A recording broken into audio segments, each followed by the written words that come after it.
We'll give another 1 minute and we get started.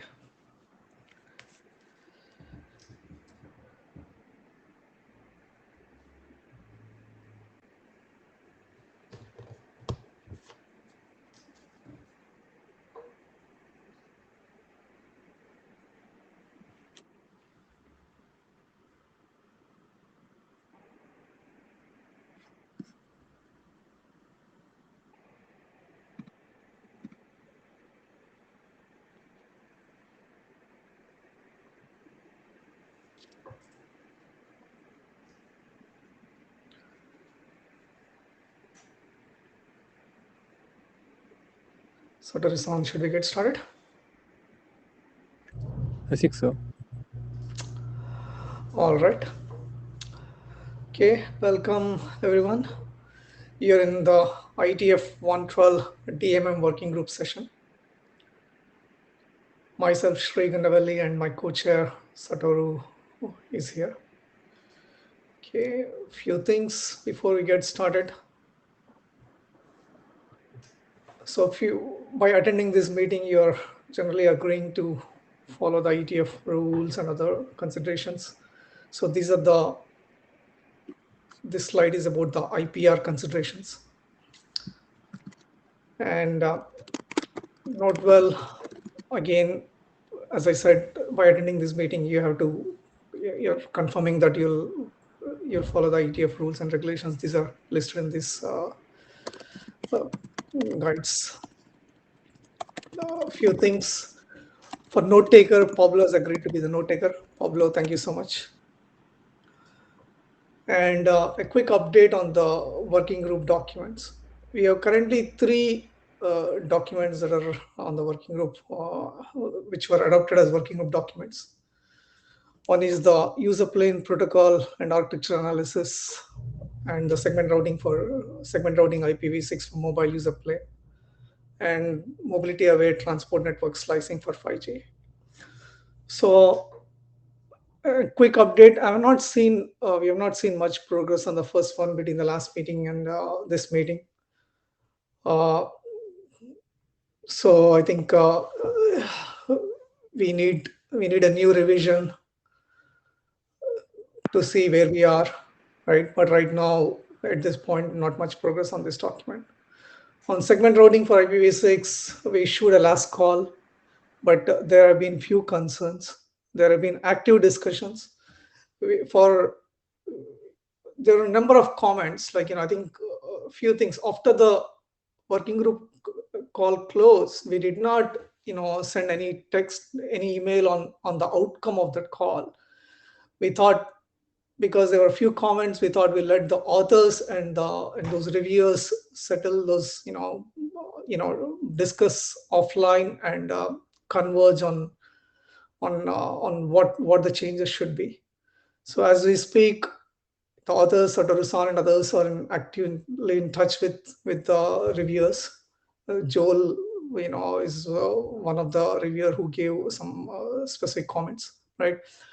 Our plan is to really, make sure the authors and the reviewers, agree upon something in the next, 1 month, 1.5 month, and do a quick last call again in January. That's the plan. So, but right now, to give an update, the LC from the last thing did not, we did not feel we are ready to take it forward, right? There are few concerns. There is most of the issues are addressed, but still there are few issues. We want those issues to be addressed. As part of the update today, the authors are going to, talk about the specific issues. What are the blocking comments which are not? We'll let them give the status on that. I have also spoken to our area director Eric on this document. So he's also, watching the threads carefully. So as I said, our plan is to truly, make sure all the issues are resolved, and we absolutely want to move forward in January. That's the plan. Now, on the next document, mobility aware transport network slicing. This is today. We have presentation. This was adopted recently. So at this point, we don't have much to talk about this, but I think we do want some discussions in the mailing list on this document. But we'll hear more from John on this, on the progress of this document. Next submission is there's a new submission between the last and IETF meeting and this one. This is the Srv6 mobile user plane architecture. So there's an individual submission. It's no discussions yet. Today we are going to hear from the authors, as what they want to, on the proposal. With that, I think I'll pause for a second and see if there are any other. So the agenda for today is mainly 3 presentations. One from John, from Pablo, another from Satoru. So 2 working documents, and the third one the individual ID. So there is one other document that is missing. As I said, the other working group document, the authors haven't asked for a slot yet. We are going to reach out to the authors and see what's going on that document. But this is the status as of today. Now I'll pause here and see if there are any comments. Otherwise, we'll go with the presentations.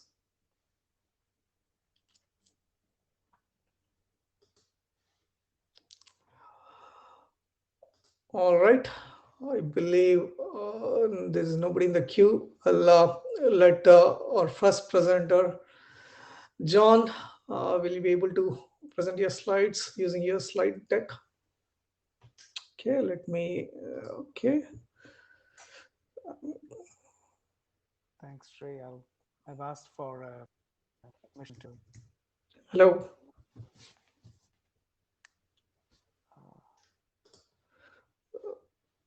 Needs to grant him permission to share the content. Yeah, I did actually. I did grant, John. You need to click on his grant permission on him. Yes, I did. Okay, that's weird. You may need to stop sharing first. Oh, because I need to stop sharing. Sorry about that. All right. Okay, got it. Okay. Can you? Got it. John, can you make the request again, please?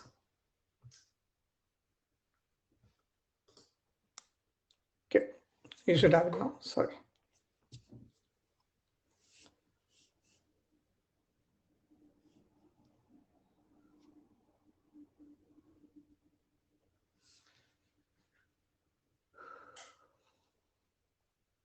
Go. Yes, we can see your slides. This is who's sharing. By the way, Sri, can you hear me or?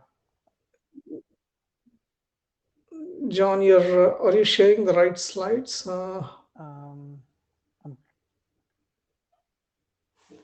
Maybe I'm not. You're sharing. What I see is Srv6 mobile user plane architecture for DMM. That's what I see. I don't even have that open, so that is strange. Satoru, any comments? What do you guys maybe see? I'll share my screen. Who is sharing? All right. If that's easier.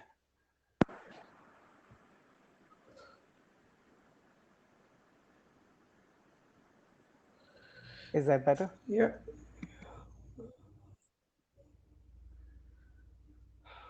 I can't figure this out. Well, I've asked for permission to share the screen. Okay. Yeah, I keep saying grant, but I'm not. Is anybody? See, we are not sharing anything. We can see the Srv6 mobile user plane architecture for DMM slides at the moment. We are not sharing. I'm not sharing anything. Satoru-san, can you try from your side? Because John, you may need to stop sharing first, okay. and then, because you had requested share, you may need to stop sharing the other and then request share your content directly. I think that John has a different desktop. I think. So let me cancel my request and ask again. Okay. Yeah, I think John. Yes, I think you're getting it now. Yeah. And I'm going to share my screen. Yes. Let me put it into presentation mode. See plenty of windows. Yeah. Okay. This is good. Okay. This is good. Great. Please continue. Okay. Good morning and or good evening to you all, and sorry about the time to take up to set this up, but thanks for attending all of this. And let me start with saying what we're doing in this draft in terms of the updates. Um, these are mostly updates based on comments that we've got during the adoption call, and also from feedback from related aspects in, for example, the routing working group and so on. So I've organized it into 4 areas. One is a very simple clarification of the architecture section. The second one is a little more substantial. It's talking about the transport endpoint and its relation to the 3GPP 28541 endpoints. The third one is related mainly to comments that we got during and before the working group.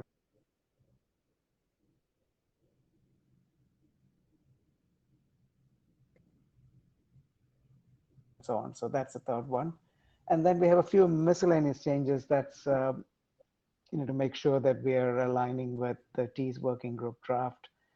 Those are not really, I don't have any slides to discuss, but we've made changes in the draft. So I'll go on to the first one and clarify. This is a very simple change. So I'll just walk through the diagram. I mean, or rather, let me just say the change that we made is in section 2 to add that this architecture diagram and is provided here for information. And we're not making any changes to the architecture per se. It's exactly what's in 3GPP, the G node B, DU, and the CU on the radio side. You can see over here. And then the F1U, which is the equal to the user plane for in 3GPP, the G node B, CU, and the UPF, all bounded via the N3 or the N9 connections. All of that is exactly what is in 3GPP. We're making no changes to it. What we're putting in this diagram is a clarification on how we're going to use it in terms of handling the slicing across these F1U or N3 and N9. And I think that's the clarification we provided. Going on to the second change, this is a little more detailed, so I'll walk through it in as much as we can. So this change is associating the text in our document with some of the details in 28541, which is a network resource model management system network resource model in 3GPP. So I've copied a small diagram from 28541, which describes the transport endpoints as logic interface IDs, and there's a list of them, and how it relates to the points in this draft is that there are these user plane network functions, which could be the G node B CU, I mean G node B DU, or the UPF, and this interface ID is what is then used for forwarding, I mean, or setting up the classifying and setting up the slice. And that is clarified in 3 areas in the document. There's in the abstract, we've added some text to that. In the introduction section, it refers to the 28541. And then later on in section 2.5 of MTNCID in the data packet, we've again clarified how this is being used. So if there's any questions on this, I can take it, or I'll move on to the next point. So on the MTNCID per traffic class and tenant, I mean, there was some discussion on this. There were some questions on, how this is related to path and aspects like that. This was even before the, I think, working group adoption. We had made some changes, but in this one, the authors have worked to really remove all of the aspects related to tying it to a path, and really what we've what we now have are traffic classes and tenants. And you can see here that, I've just copied the text from 2 with the changes. We've introduced the notion of the tenants in this, and the notion that if there are T traffic classes and C tenants, then it's a function of T by C in a fully meshed networks, and that there is enough space to represent that if we use an identifier of 16 bits. Also, we removed all the text associating a transport slice ID to a path in the network. Those are the... So John, if I may ask a clarifying question here, right?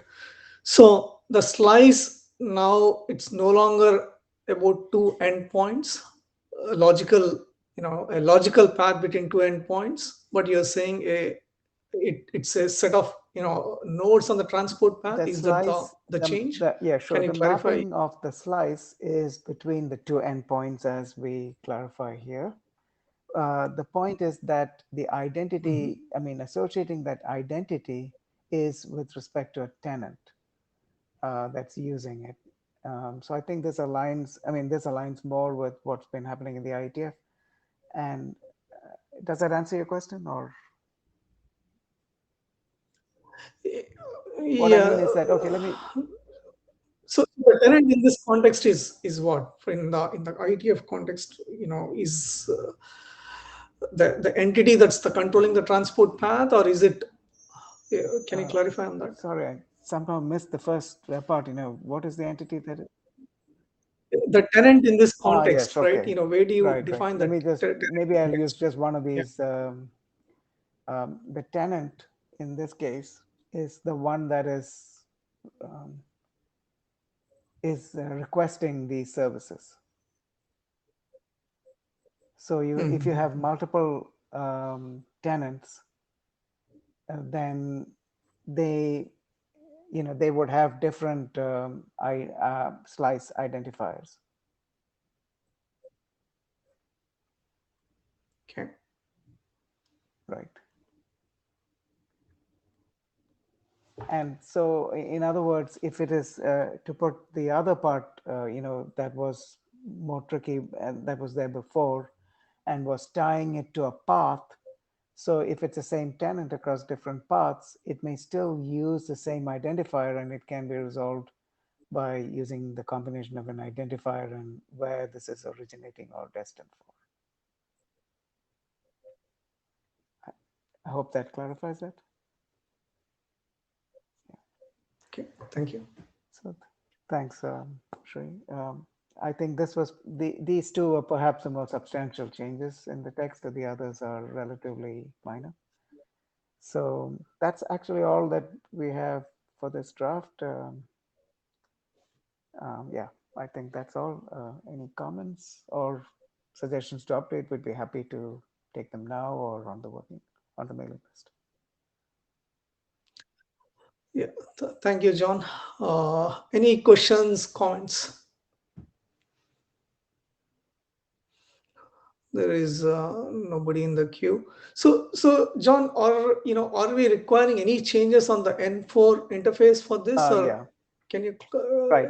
No, we're not requiring any changes in the N4. So I'll use this figure again to clarify that. So what's happening is, so this 28541 is some interface in the management system, which will populate these endpoints. So it may be VLAN, MPLS segment, UDP port.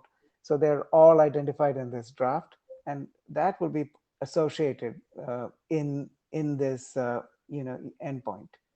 Then how that is mapped is via this interface. I mean, how this is populated.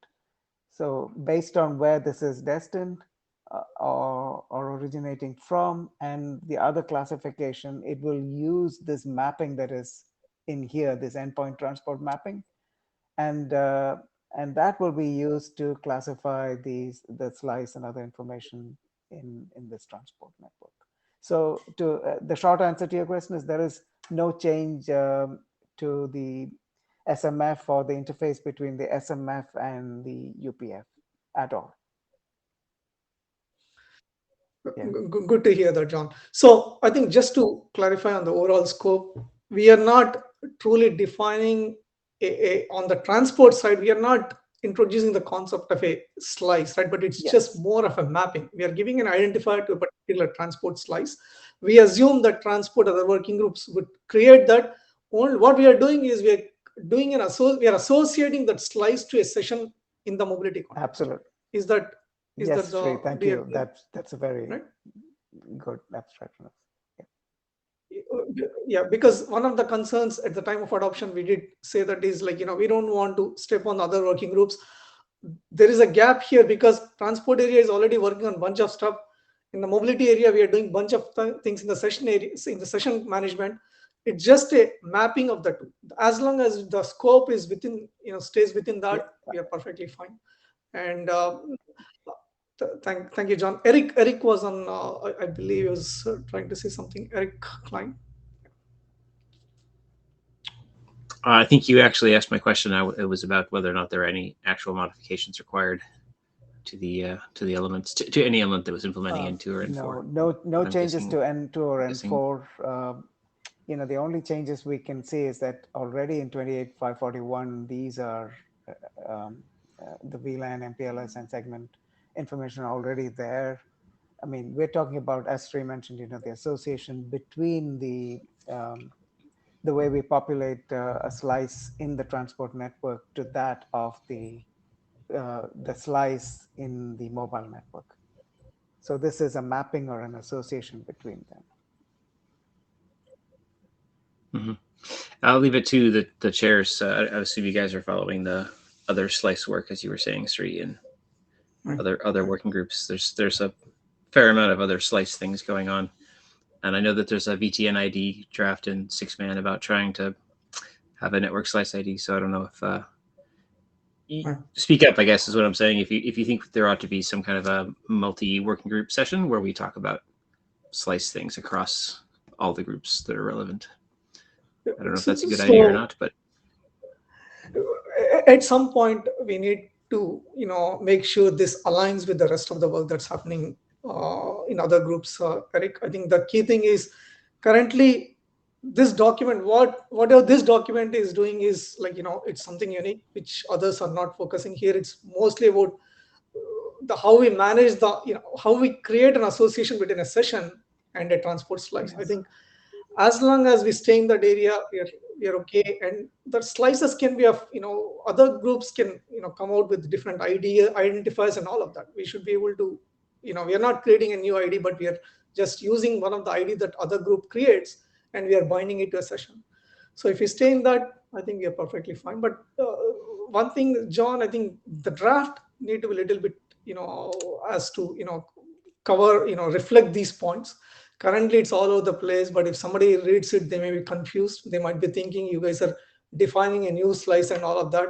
So I would suggest you and other authors, please, review the text again and make sure that it comes out. Thanks, Ray. I think we somewhat agree. I think as authors, we didn't get the time at this time to update it, but I think we feel the need that we should focus this draft to deliver something of value that can be used in setting up these mobile slices, and only that.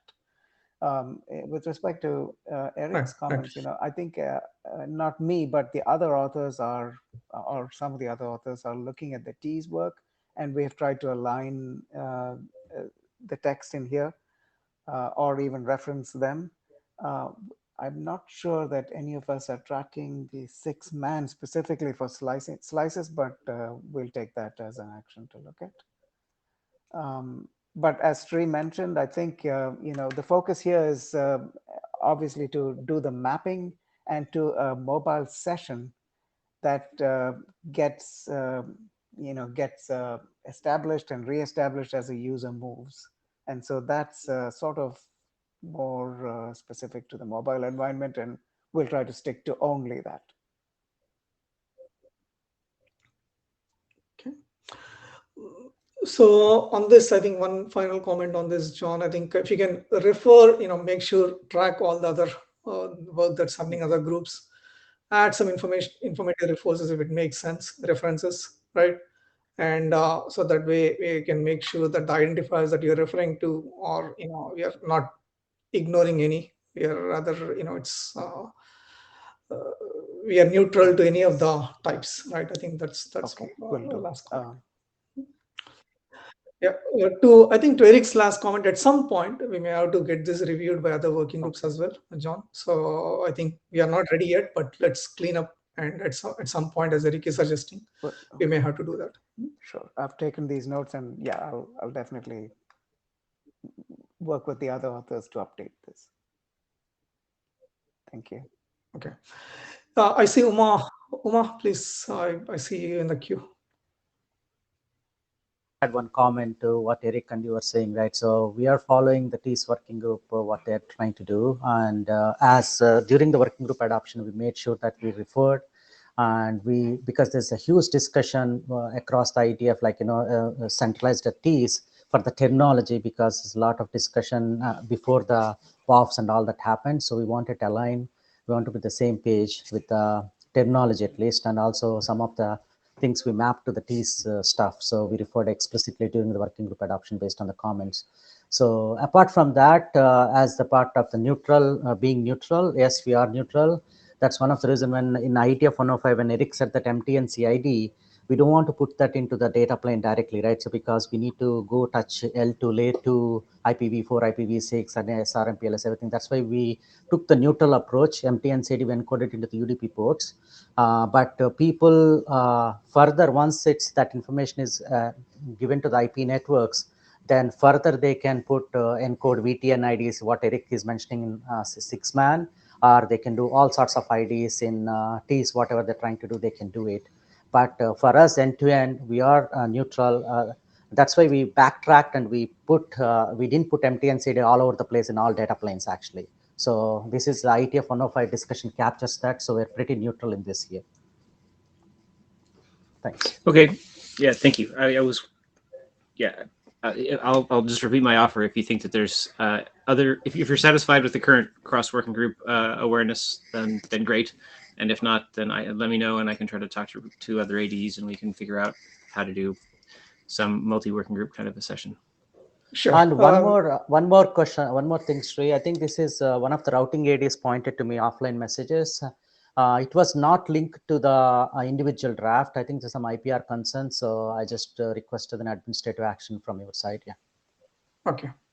All right. Thanks. So yeah, Eric, I'm making notes on this on the multi cross group coordination thing. I think once we'll let the authors work on this a bit more, and at some point we'll do that review. Yeah, Eric.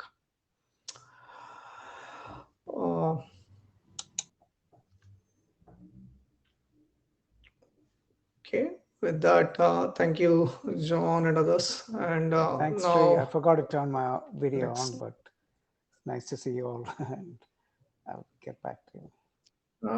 Great to see you again. Yeah. So next presentation is Pablo Srvcmup mobile user plane. This is Pablo. Please, I think in your presentation, please give an update on on all the feedback that you got as part of the LC. Please identify specific blocking comments, right? And what you guys have, what you as authors have done for resolving those specific comments, right? So again, as I said, the goal is to really, this draft has been sitting in the working group for a long time. We need to close this, we need to move forward. So we want to, I'd like to see some progress by January. So please, in your presentation, please give an update on please cover these aspects. Okay.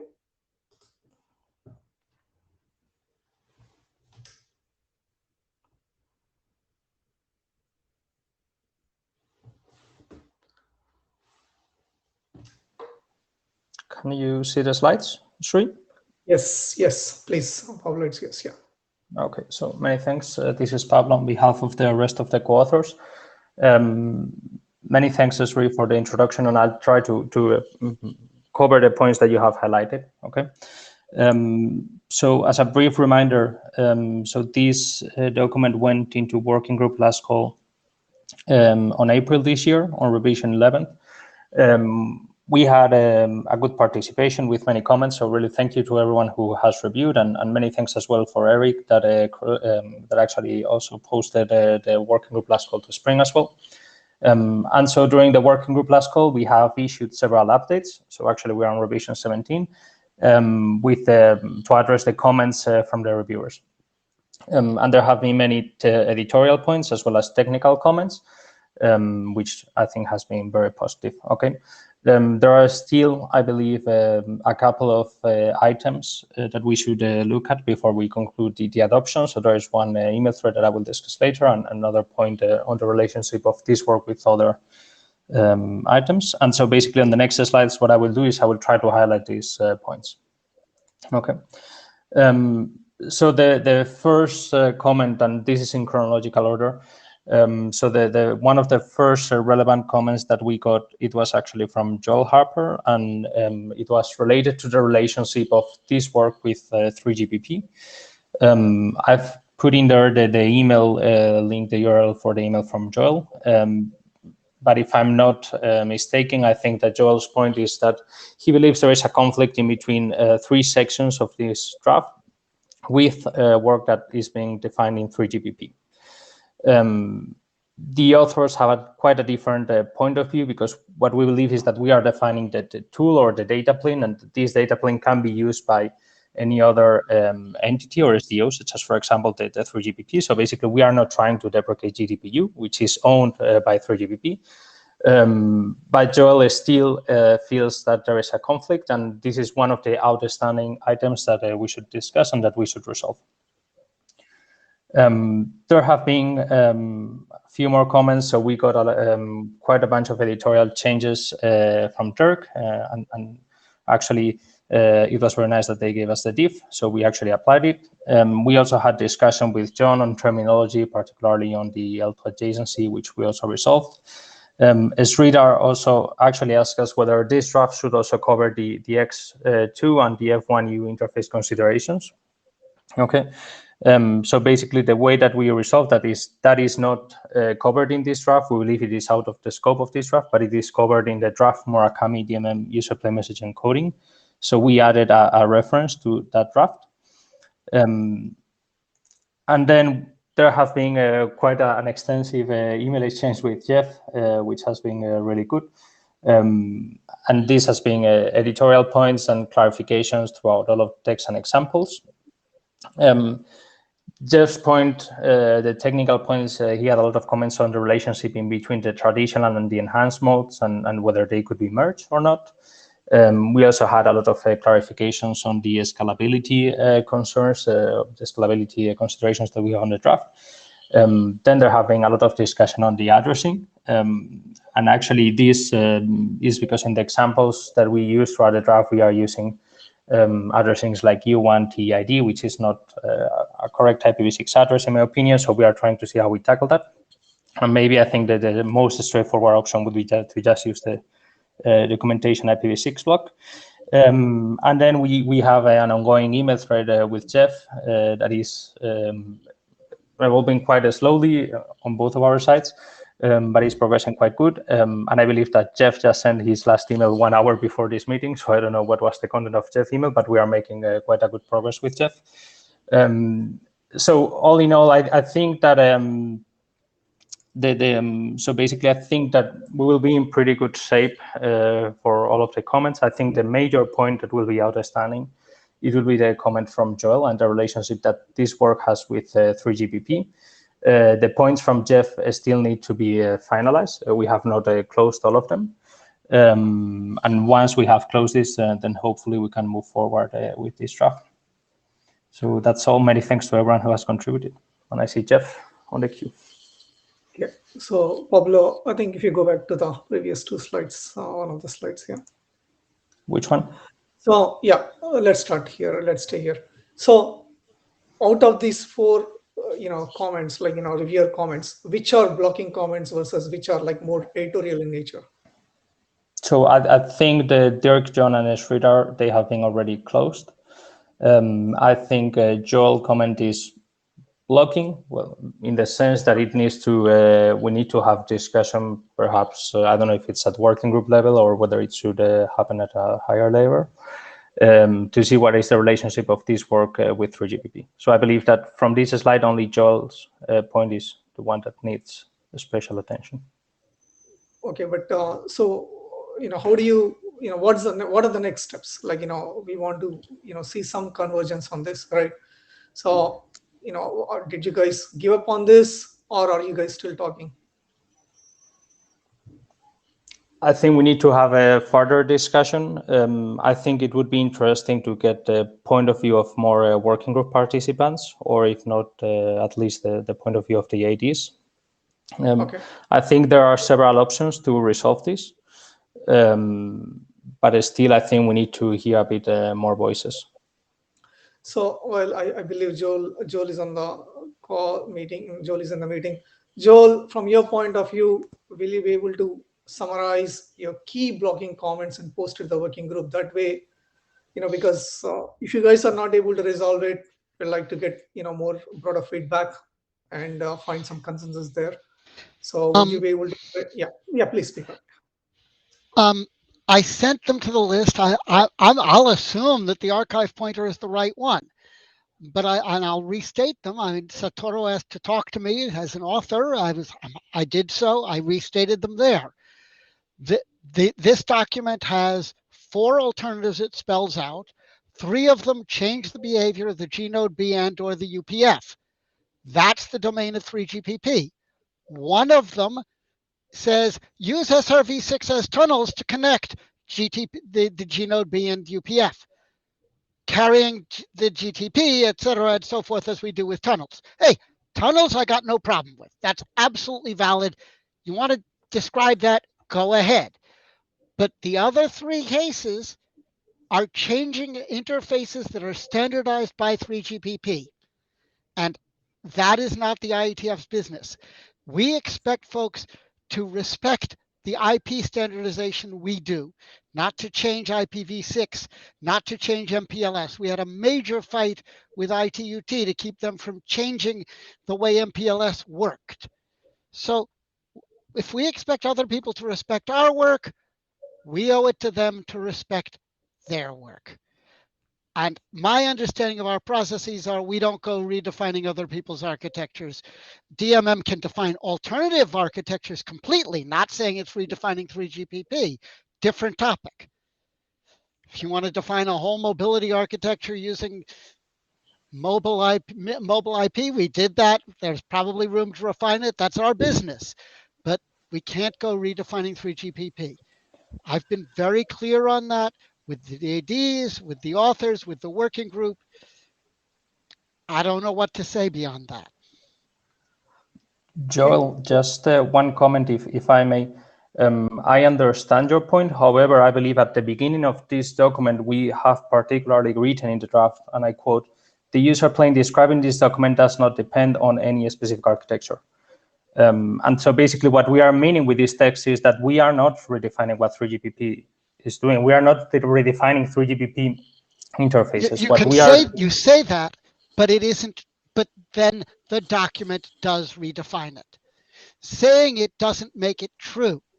The document redefines the behavior of Gnode Bs and UPFs as to how they send and receive IP packets. That's changing 3GPP specifications. So got it, Joel. Pablo, I think that's what you asked. Yeah. That's why I made sure I was here for this, so I could tell you where I'm coming from. You guys, you particularly as chair, since Satoru is a co-author, have to deal with what do you want to do with it. No, I'll just, I think the others in the queue, but I'll just make one comment here. Yes, in principle, I completely agree with your view, Joel. It's not our business to change the 3GPP architecture. However, we can define alternative interfaces. Like SRv6N3, SRv6N9, these are all the options. I think we have to absolutely make sure, we are not saying, 3GPP says something and IETF says, by the way, no, we do it differently. That's absolutely not the intent. And from what I understand, even the authors are not saying that, but let's see, where the confusion is, how to resolve that. But in principle, I agree with your comments, Joel. We'll let others speak up in the queue. Yeah. Zhang? So I show up as Zhao Hui, but I am the Jeffrey who has been making all those email exchanges with Pablo. Hey, Jeffrey. So yeah, hi. About the relationship with 3GPP, my thinking is that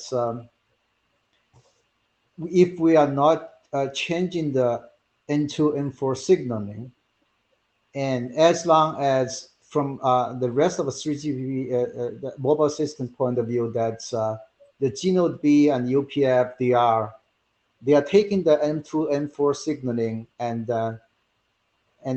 to send traffic, then as long as the boxes, the GNode B or UPF, they can talk to each other in a particular deployment scenario, that should be fine.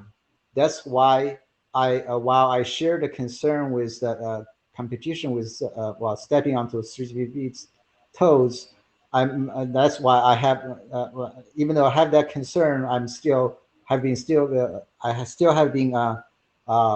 making all those comments to work on the technical and editorial improvements of the document.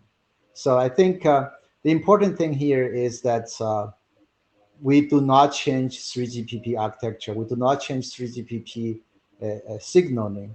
And then for a particular operator, if they want to deploy SRv6 tunnel, as long as they can ensure the interoperability based on N2, N4 signaling, that should be fine.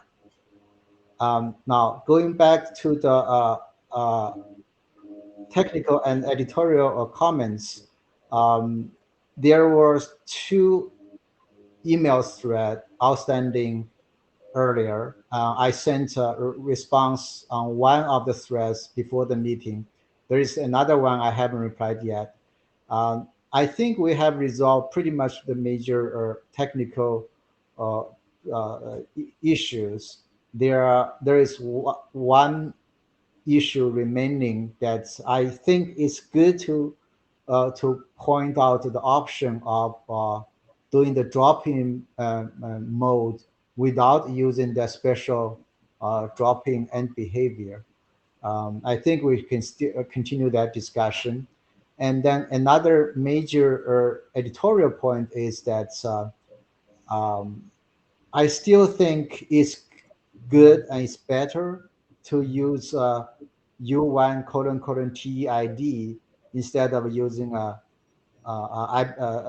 2001 blah blah blah, that address, because what we are doing here is indeed encoding the TEID in the IPv6 address. It's better to get to that point so that everybody understands what it is. A lot of confusion actually comes from the fact that we're not using the U1 : TEID. So moving away from that is actually make it worse. So those are my comments here. So first thing, Jeffrey, I saw lots of postings from you. I appreciate that. You did a very thorough review. This is really what is needed. I absolutely thank you for that. It's very much appreciated. And I think yeah, please work with the authors and let's close the remaining open issues so that we can move forward. Jeffrey.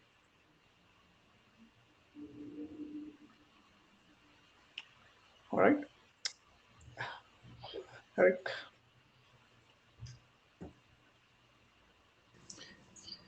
I just wanted to understand whether or not the 3 examples that Joel's concerned about are still normative. It seems to be from the chat that they're still listed as being normative, and I'm wondering why they need to be normative.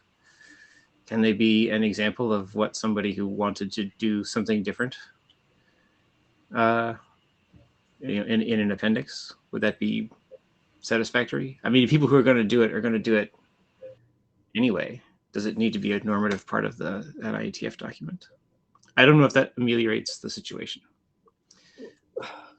Eric, I had some discussion with Satoru-san on this. Maybe I'll let Satoru-san, Pablo speak up on their current views.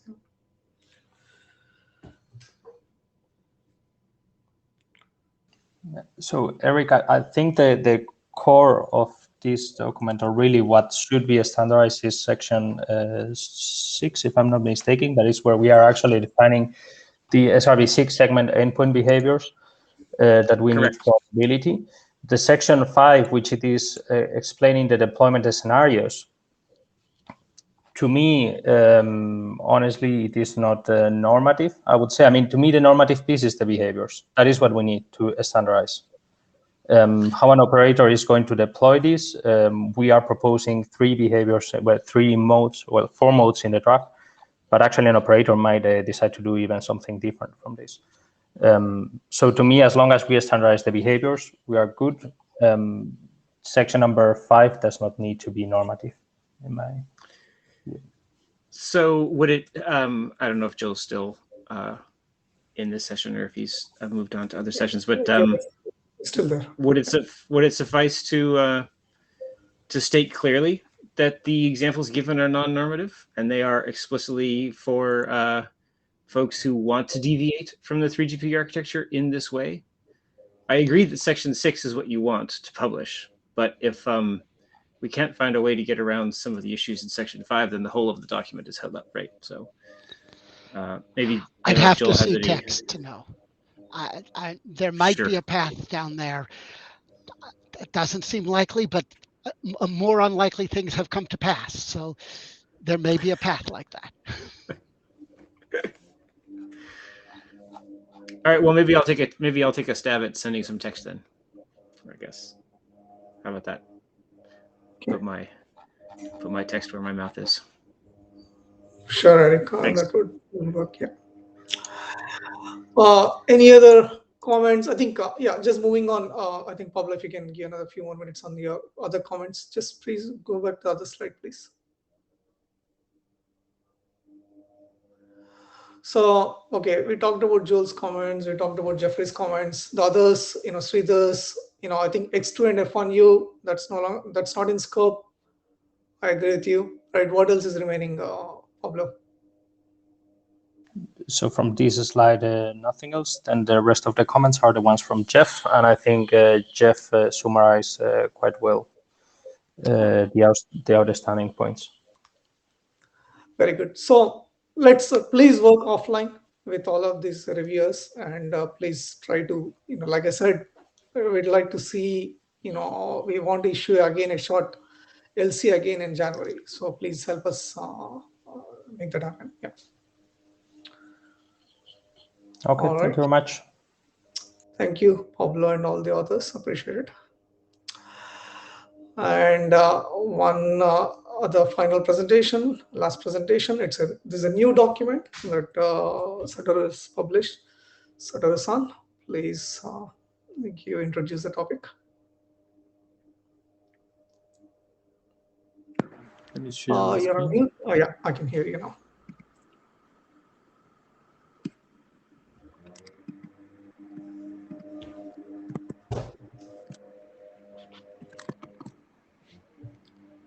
Can you see my screen? Yes. This is Satoru from SoftBank, Chair Harthoff. Today I present a service mobile user plane, MUP architecture for DMM. Presenter me, Satoru, on behalf of course Horiba-san, Kan-san, Kawakami-san from SoftBank, Tetsuya-san, Kei-san from Marcus, Mia-san, Teppei-san, Pablo from Cisco, Dan from Bell Canada, Shai and Israel from Bocon, Ashutosh and Kumarash from Intel. So almost all contents be available on the draft, the first submit, actually we explain the very deep concept of the architecture by text. But second submit, 01 version, today I submit, explain illustration. So sorry for the submission right before the meeting, but I think it would be helpful to understand the architecture, how it works. Today I present using PowerPoint slide with the picture. So you can see the picture for the for example, the deployment of the 3GPP 5G network using the UPF base station Gino B here and the DN on the right. In between them, the network exists to provide IP connectivity for the interface defined in the 3GPP. You can see N3 network here and the N6 network here.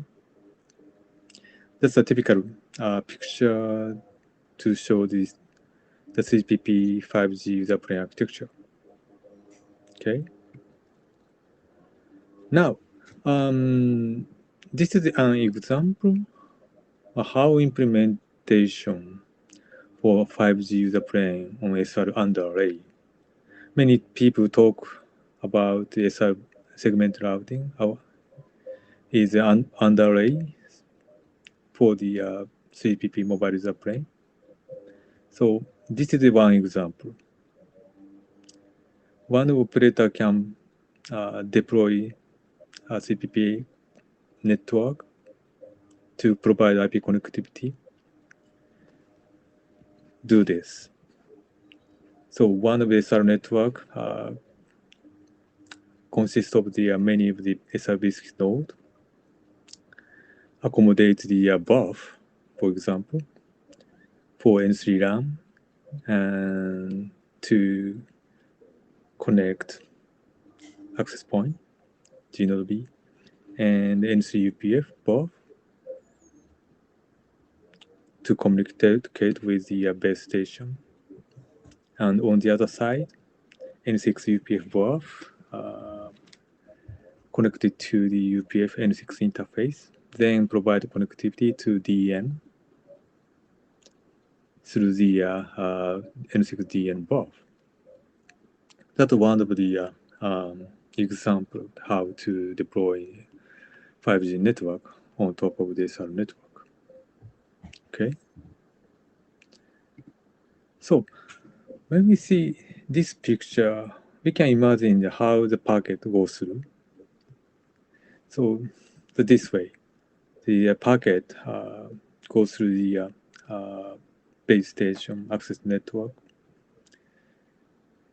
from and to the UPF. Then UPF process the packet, then forward the packet to the SR network for the packet to the DN, and vice versa.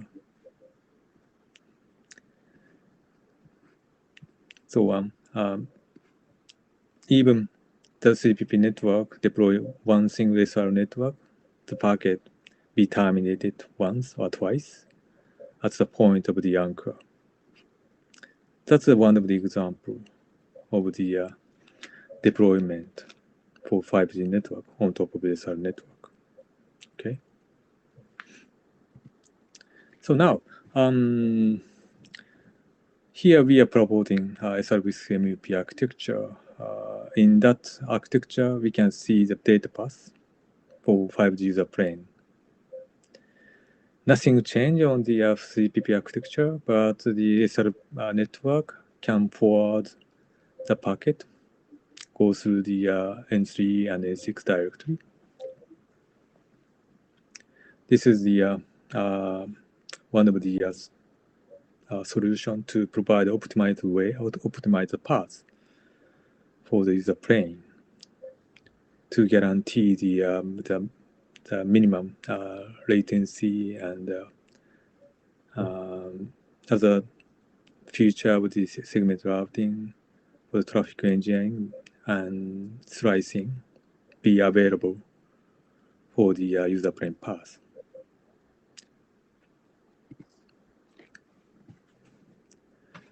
So this slide shows the Srvcmup mobile display architecture overview. On left side, you can see the control plane. Control plane consists of the MUP controller and MUP gateway and MUP PE. BGP is a protocol adopted in this architecture document, but not limited to.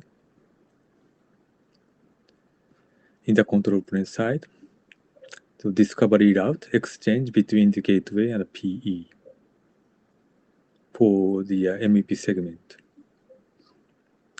And MEP controller transforms the session info received from the mobility management system, 3GPP 5GC, for example, or PMIP. MEP controller transforms the session to the route. The one route is the PE for the terminal prefix. The other one is the UPF endpoint route to gateway. You can see the detail in the draft. On right side, the data plane CGPP is, for example, SR network have a gateway and a PE. But other SR node require to connect the CGPP entity UPF to keep the CGPP architecture as it is. So in the MEP gateway, this picture, there's two buff configured. One is N3 RAM for the G node B. Another is DN to import the DN route. On MEPP side, the P hosts the above for N6DN. That's the overview for the architecture on both of the control plane and data plane. Control plane protocol adopt BGP, but not limited to. And data plane picture, just example for 5G using CPP term, but not limited to. So let's try to explain some use case, which is a new content on the latest version described in the illustration section.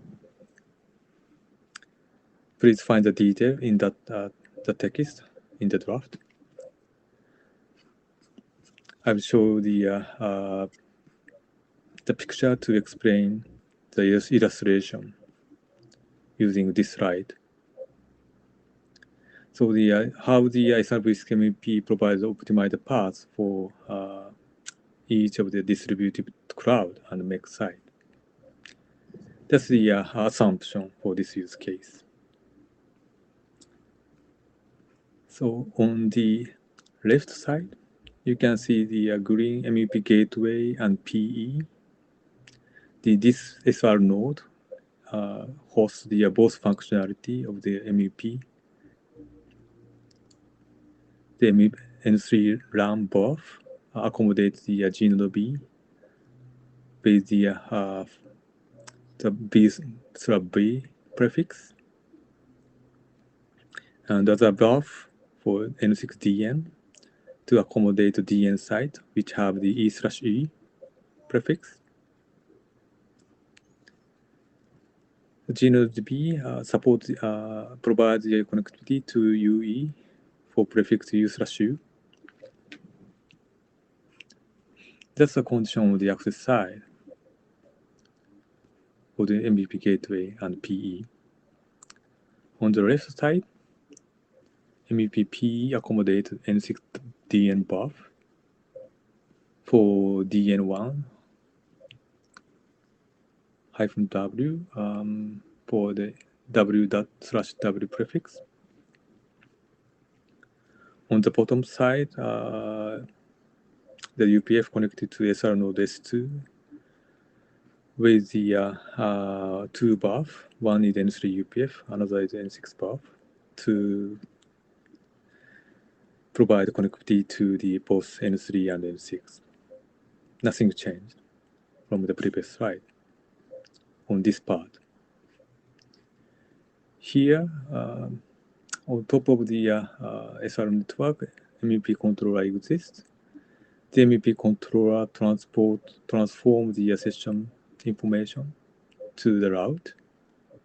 You can see the right hand MEP controller advertise UE route for the DL path, downlink path. Another route advertised to MEP gateway is the UPF route. UPF route means the endpoints of the mobile user plane. It works for the uplink path. It's imported in the N3 RAM buff. The another UE route advertised and imported to the buff in MEP PE on S1, same node of the MEP gateway. The N6DN buff imports the UE route as well.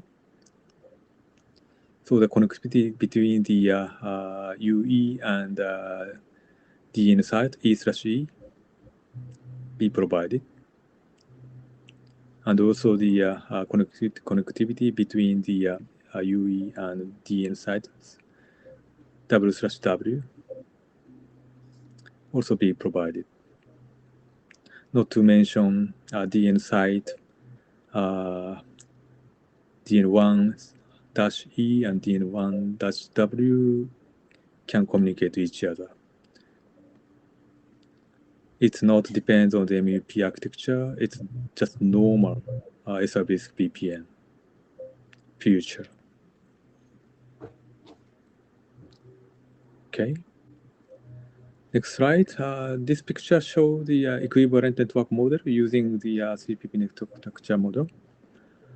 In that architecture, to make sure the equivalent network for previous slide, we have to deploy the two UPF on each of the side. In between, the N69 exists. The rest UPF accommodate DN through the N6 network.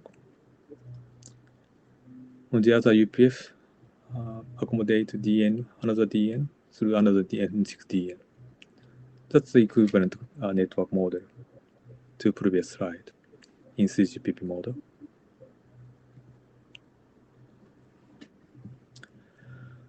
Here you can see the use case, second use case. Actually, it's the same use case, but the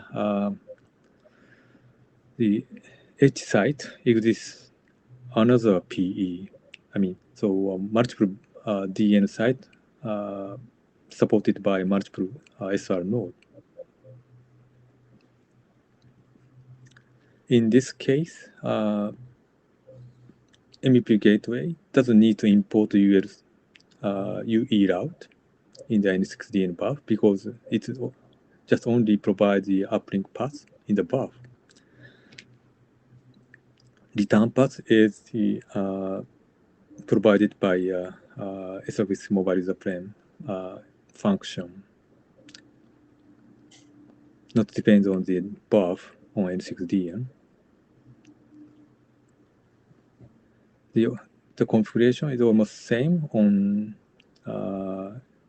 MEPP in S3, but in this case, S4 appeared to accommodate the edge side DN E/E. For that configuration, MEP controller advertise UE route to N6 DN buff on S3 and L4, but not needed to the S1 buff. And MEP controller also advertise UP route to gateway to be imported to the N3 RAM buff. The route between the N6DN in each SR node imported and exported each other to make sure the uplink path. That shows the another deployment case to host the edge site. The edge site exists on the additional SR node. That's different from the previous case. In this case, there's no need to import the UE route in MEP gateway, so the MEP gateway deployment be simple and not to import much of the UE route into the above. That's helpful for make sure the scalability. So equivalent network model using the CGPP architecture model, architecture picture. This use case also need 2 UPF for each of the DN side. N9 in between UPF, N3 network exists between the G node B and UPF on left side and right side. 2 SRN6 network exists to support the DM side W/W and E/E from each of the UPF. That's the equivalent network model. So that's a brief explain how the Srvcmup network architecture works. For example, using CPP network model. This is not to intend to change any of the another SDO specification or architecture model. Just to respond to fulfill the requirement for the DMM using the segment routing V6 from the mobile user plane aspect. All of the background and what's the requirement certified in DMM is already described in the introduction section in the draft, so please read it. So after you read the document, I'm really happy if you have any interest. And if the working group in favor, I'd like to ask the working group adoption. That's all my side, my presentation.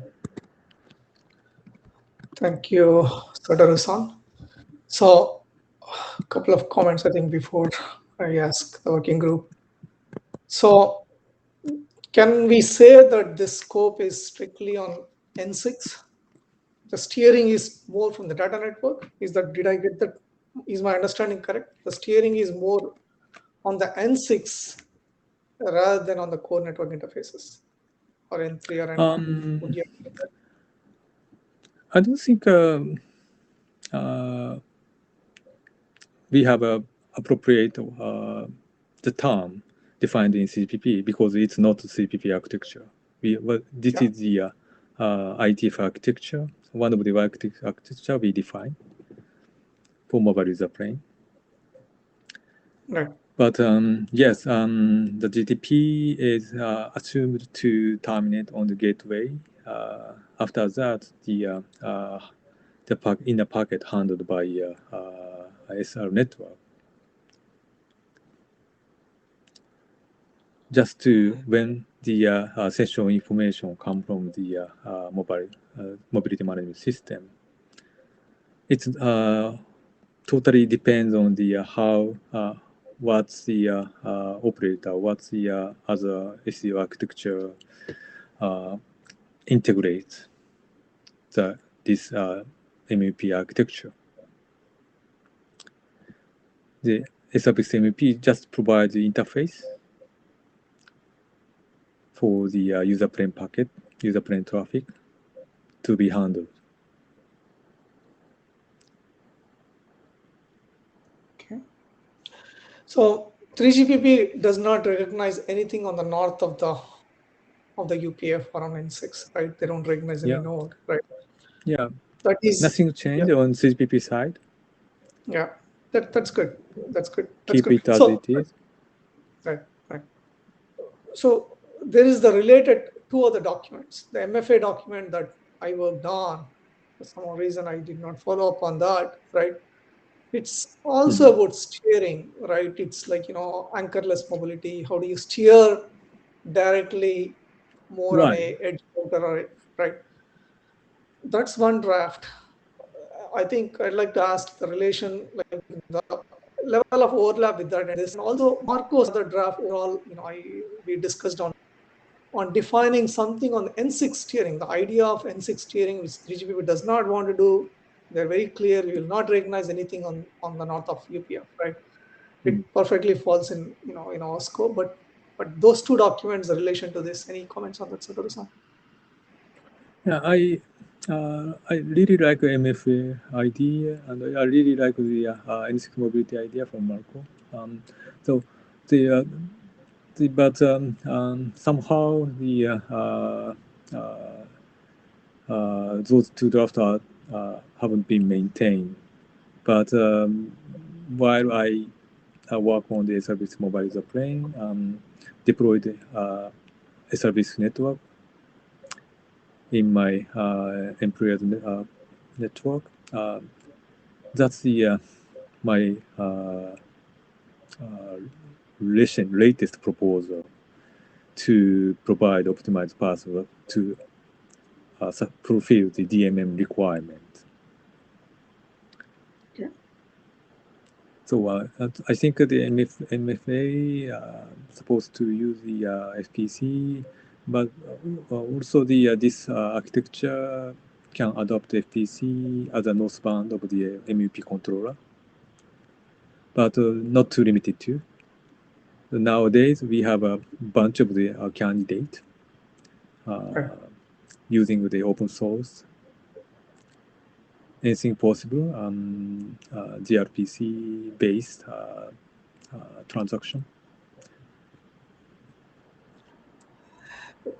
I think FPC is one interface between the controller and the data plane element, but yeah, like you said, there could be alternative interfaces.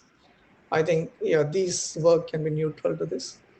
I think in my opinion, this as a individual IC, I think this has value, but let's see what others think. Let's collect some feedback. If anybody has read the document, any questions, comments? This is not a working group document. This is just an individual submission at this point. But I think let's, if anybody has any questions, comments, please speak up. I see some people in the queue. John? Let me see. Oops, I'm missing. Sorry. John, please go ahead. John, Hanu. Yeah, John. Let's start with John. Long time no see. Are you meeting? You muted? I can't hear you, John. John, you're on mute. John, you're on mute. Hi, can you hear me now? Yes. Yes, I can hear you. Yeah, sorry for that. My question is more for clarification. I haven't read the document, so clarify that. But in the presentation, I got the feeling that you're steering both N3 and N6 somehow, because that's what makes it optimal. So, I mean, even that's fine. But my question is more like, if that is the case, what happens to the functions on the UPF, like charging or other things? Charging, of course, but also other access control aspects like I saw that it was per single DNN, but if there are multiple DNNs or slicing or other cures, enforcements, all of that, those are all questions. But I'm making the assumption that you're steering both the N3 and N6. So if you would clarify that first. Thank you. Thank you. Yes, in the CP point of view, it will be yes or no, but That's okay. let's mention that the other functionality of the process in the UPF.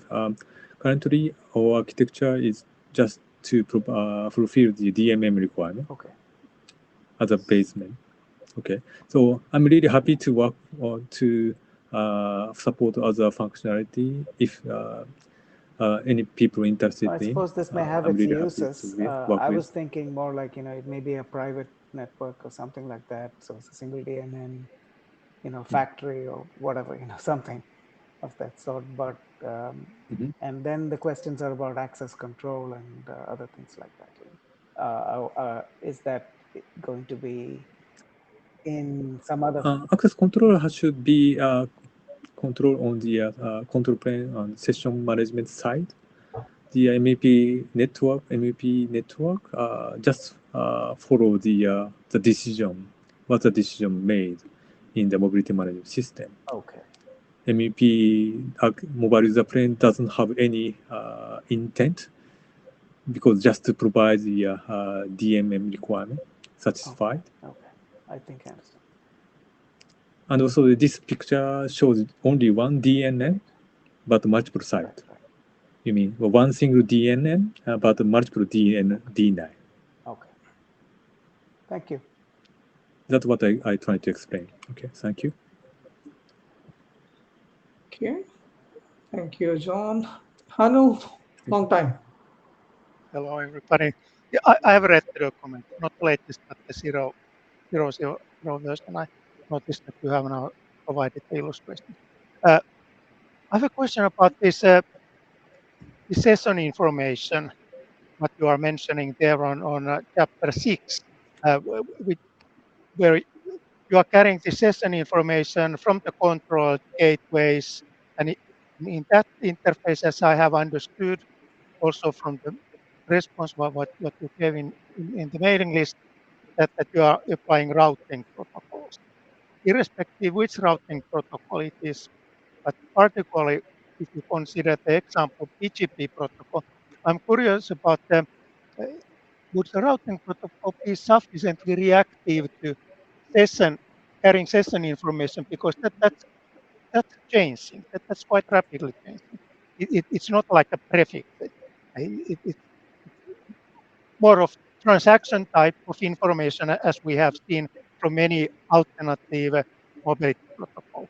And second question related to this reactiveness consideration is the scalability. Do you think that this using single earpiece is scaling enough to the scale of mobile networks, or would you need to have multiple parallel hosts?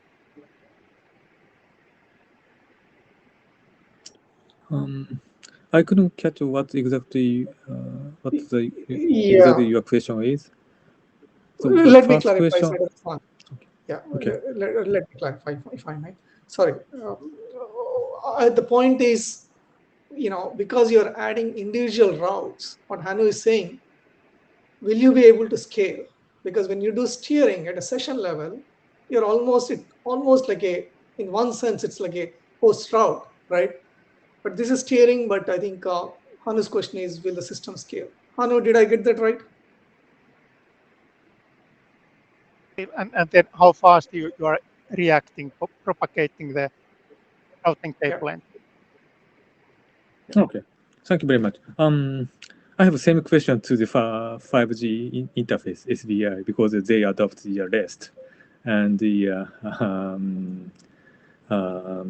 post and the callback, how react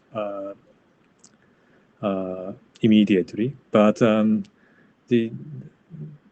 we actually not define the actual transport protocol for the northbound API and MEP controller, as well as the southbound with the controller. Now we adopt the BGP, but not limited to.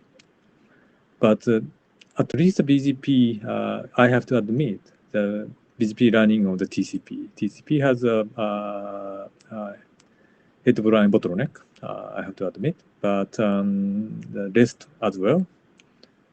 And also nowadays BGP carries the millions route inside but outside of the network. So that's the I have no idea how to compare the scalability, which session based or routing based scale or not. That's my answer this time. Sorry, I haven't exact number to answer to you right now. Okay, maybe that's something to consider later on. Thank you. Thank you. Thanks, Hanu. I think that's a good comment. Tianji. Chucky, can you hear me? Sorry, yeah, Yep. please. Oh, Sorry. yeah. Okay. Okay. I have some question.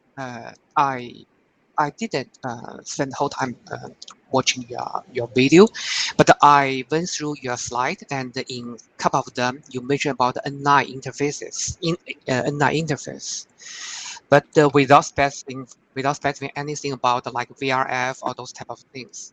So how are you going to handle like you have more than one UPF with N9 interface in between? That's the first question, and then depending on that, I have another question. Okay. Okay. Thank you very much. To focus on the one single question. If I'm understand your question correctly, I think we don't need to deploy N9 in the SR network because this case just one UPF exists, so there's no need to deploy N9. But if we see the same capability to provide two sides of the one single DEM, we need two UPF. That's our assumption. So then we put N9 in the middle of the path of the UPF, two UPF.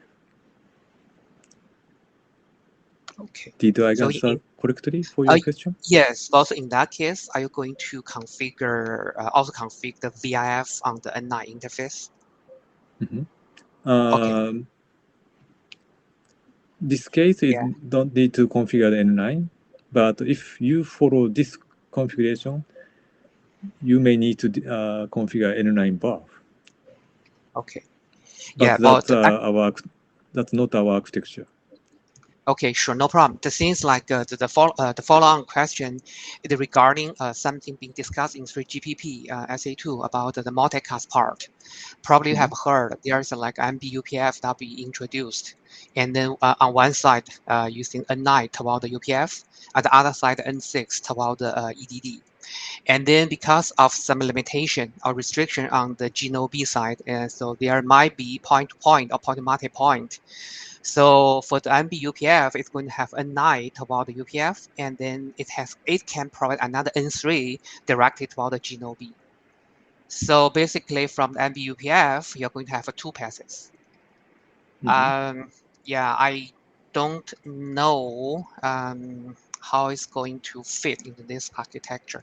At least I haven't seen it from your slides. Thank you very much. Thank you very much. But actually, we didn't care the multicast service right now. I think the MBS service is the new service appeared recently in the CPP. It's also already exists in 4G. But I will study for that service. But currently, we didn't see that service in our architecture. I have to admit. Okay, sure. So Tenji, is that you're referring to the EMBMS architecture? Say it's a new that being introduced in SA2 It's like a 5G MBS. So I think the work, I think the phase 2 has been done. It's almost there. So yeah, there's Thank you. I think I will there catch up. phase 3 for the release 18 probably. About that being planned right now. So. Okay. That's a good comment. I think authors should review that. Good. Thank you very much. Really helpful. Sure. Jeffrey. Yes, I could actually offer a guess answer for the N9 question that from Tianji. To me, that's in IETF terms that N9, the box that does N9 mapping there could be viewed as doing inter-AS option B, where you just do label switching, or here is not label switching, but SRv6 mapping and behavior that's Mashima-san has already specified in the other draft we were talking about earlier. Just a guess. Inter-AS option B between the UPF and some PE router. Inter-AS option B does not require VRF, right? Mm-hmm. Okay. All right. Thank you, Jeffrey. Any other questions, comments?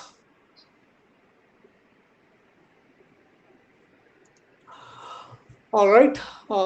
If there are no other comments, I'll leave this topic here. Thank you, Satoru-san. I think again, working group, please review this document. I think post your comments. If there is interest, we'll discuss on the next steps. But right now, there's an ID individual contribution with no working group status. Any other, before we are done with all our presentations, again, as we talked about number of things, action items on the individual IDs from authors and also from the working group. After this meeting, we are going to send the notes that Pablo has captured. We'll take it from there. Any other final comments, Eric, from your side? Comments, feedback, anything you'd like to say? Nothing. Assuming you meant this, Eric. Yeah, Eric, fine. Yeah. Other Eric, I don't bother him unless there is an idea. Nothing for me. I think I'll need to absorb this presentation. I'm trying to understand how it does not create an alternate architecture. Although I understand that that's the argument that's trying to be made. But thank you for all of the work. With that, we close this session. Thank you so much. Thanks, everybody. Yeah. Bye. Thank you. See you in Bangkok. Oh, finally. Yeah. Hopefully. Yeah. Hopefully. Thank you so much. Bye.